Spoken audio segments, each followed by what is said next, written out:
Hello everyone. आज हम लोग सॉल्व करेंगे एक्सरसाइज 7.2 का question 5। Find the ratio in which the line segment joining A and B is divided by X axis. Also find the coordinates of the point of division. आपको यहाँ पे बताना है कि जो ए बी लाइन सेगमेंट है इसको x axis किस रेशियो में डिवाइड करेगा।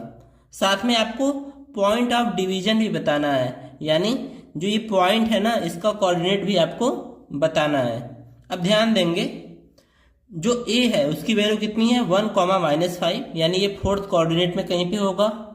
और जो बी है उसकी वैल्यू कितनी है -4, 5। तो यहाँ पे मान लीजिए बी है आपका, और ये है आपका एक्स एक्सिस, और एक्स एक्सिस पे वाई की वैल्यू होती कितनी है 0।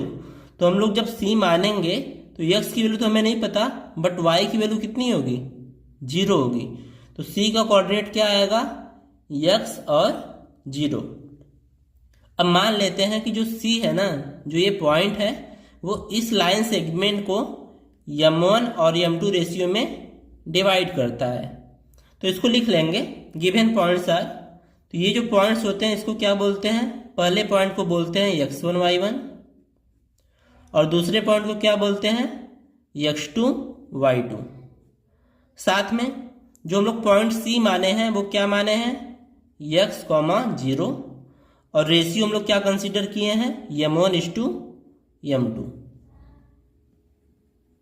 और ये पॉइंट ऑफ डिवीजन है यानी x0 जो है उसको हम लोग क्या बोलते हैं xy।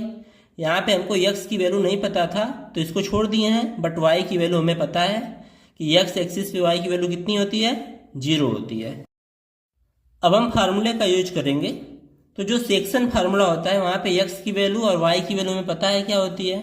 तो हम यहाँ पे y की वैल्यू हमें पता है कि y 0 है, तो हम इस फार्मूले का यूज करके m1 और m2 की वैल्यू निकाल लेंगे। तो यहाँ से लिखेंगे by using section formula. Section formula क्या होता है y equals to m1 y2 plus m2 y1 upon m1 plus m2। अब यहाँ पे वैल्यू पुट कर देंगे तो हमें सारी वैल्यूज पता है, बस m1 और m2 नहीं पता।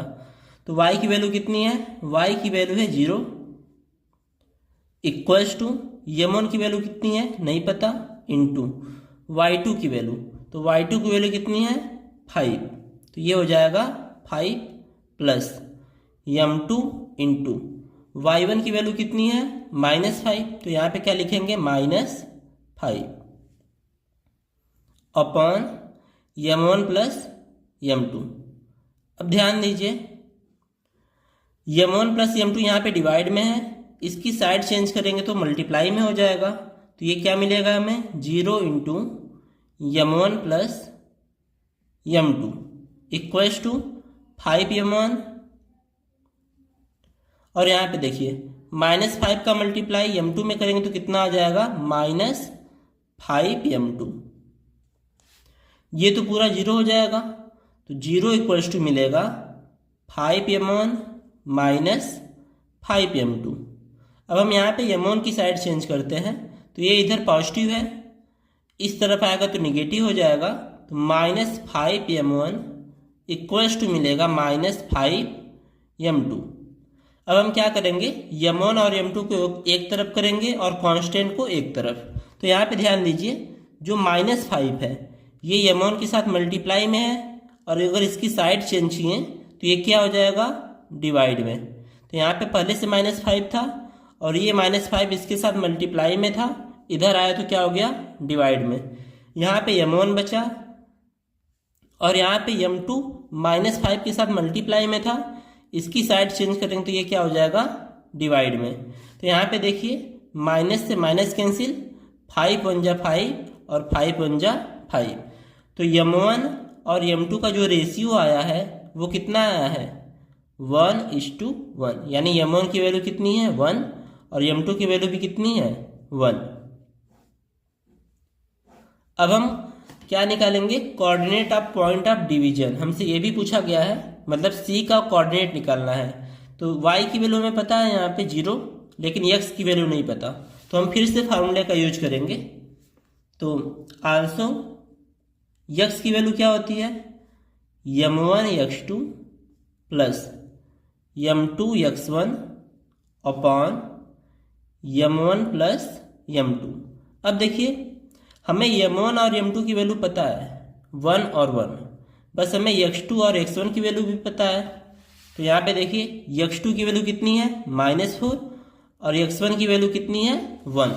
तो वैल्यू पुट करेंगे यहाँ पे, तो x इक्वल्स टू क्या मिलेगा हमें, m1 की वैल्यू है 1 इंटू x2 की वैल्यू है -4, फिर प्लस लगाएंगे, m2 की वैल्यू है 1 इंटू x1 की वैल्यू कितनी है, ये भी है 1 अपॉन m1 प्लस m2 यानी 1 प्लस 1।